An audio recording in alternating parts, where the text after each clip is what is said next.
What's going on, guys? Kevin here to bring you a brand new video. For today, we are going to be going over day 31 of Horror October 2020. The final day. We made it. We watched 31 movies, and my God, it got painful at times, especially towards the end, because man, lately, like trying to stay motivated to enjoy movies has gotten tough, and also just I feel like I've become so critical of them, to the point where I'm like, oh my God, can I even enjoy a movie anymore? Fuck, man. I mean, I do state flaws in the movie that I feel are present, and I don't know if they're really real flaws that are justified, or flaws that other people would agree with, but they're problems that I keep seeing that make me not give a movie a good rating. Maybe it's just we've gotten bad luck with the past few movies we watched. I don't know. But anyways, the final film that we decided to watch for Horror October is called Re-Animator. This is a classic cult hit from the 80s that's very different from your average 80s movie, and it feels like a pretty underground movie, to be honest. It feels a lot more lesser known and just different style, totally different from other horror movies. There's just a lot of grotesque violence in this movie, or ridiculous amounts of nudity also too. But yeah, I mean, overall the movie is really good. It has a solid story for it, and it has a solid story going for it, with this whole premise of this guy Herbert West, who was this scientist who was studying something new. He moves in with this other guy, Dan Kane, who's also a doctor. I mean, I guess they're both doctors, but he moves in with him, and then Dan soon discovers that Herbert or West was doing some weird experiments, and had come up with something that could essentially bring someone back to life, human, animals, anything.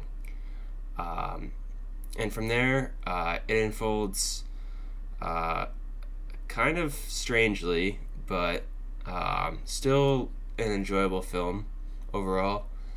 The way it unfolds after that is that he tests it on a human, and it goes wrong, where the human just wants to kill everyone, and then they kill this this guy who is the head of the school, or the head of the doctor program, whatever. And he was also the dad of Dan's girlfriend, and he gets caught in the crossfire and gets fucking squashed by a door. That was hilarious. And then he gets thrown against a wall. He gets his fingers gnawed off, and then he's just dead. And they decide, since he was just recently dead, that they could bring him back, and maybe he could still be kind of okay. And needless to say, he was a little fucked up still. They try to reason with him, but they couldn't, so they have to put him in a straitjacket and imprison him. And then this is where it gets strange, is this guy Dr. Hill actually knows about this Re-Animator fluid that West has been using, and knows how the science of it works, and seeks to essentially exploit it. And this is the weird part. He does these things where he does a lobotomy on someone with this laser thing, and that causes him to gain control over their bodies. I was kind of going along for the ride for the whole movie up until that point, but once you find out he can control people, it's a little bit odd to try to fathom that, I guess. But it's just hilarious because West kills him and then reanimates his head and his headless body, and then his head and headless body basically, try to like seek vengeance and fuck everyone over. Like he's just like holding his head in like a metal bin, and like and like he's basically trying to, I guess, gain control of all of the dead people, and then like basically like take over, and then he would like, you know, talk about his great discovery essentially, and then, you know, Dan and West have to stop him, and I think her name was Meg. Meg gets tortured by Hill. She literally like gets put on a table, and like this Hill guy is like groping her and doing like weird stuff. Like, okay, that's a thing. But then they stop them. Basically, because Meg was the daughter of that guy, she was able to gain control of him herself, and then that guy takes Hill's head and squishes it and just crushes it, which is just hilarious to me that he's able to do that.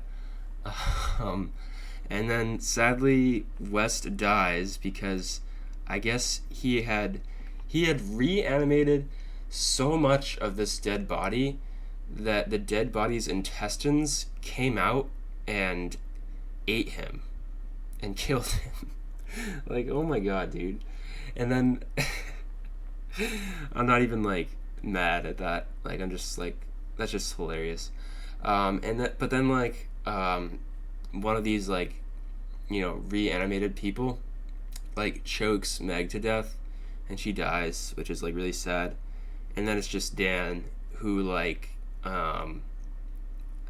Dan, you know, reanimates her basically, and then she just like screams, and that's the end of the movie. Pretty wild ride, I have to say. You know, like some of it, like I can just like suspend my disbelief, like whatever.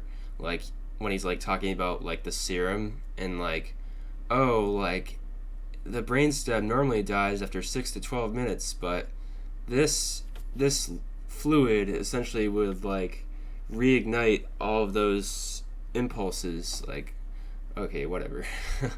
but like there's just like so many like great hilarious horror parts throughout this movie, where like they bring back this cat, and this cat like attacks West, and he has to like fight it off, and then they like bring it back again, and then it like has like a broken back, and it's like it's all like weird looking with like its back like snapped in half, and like it's like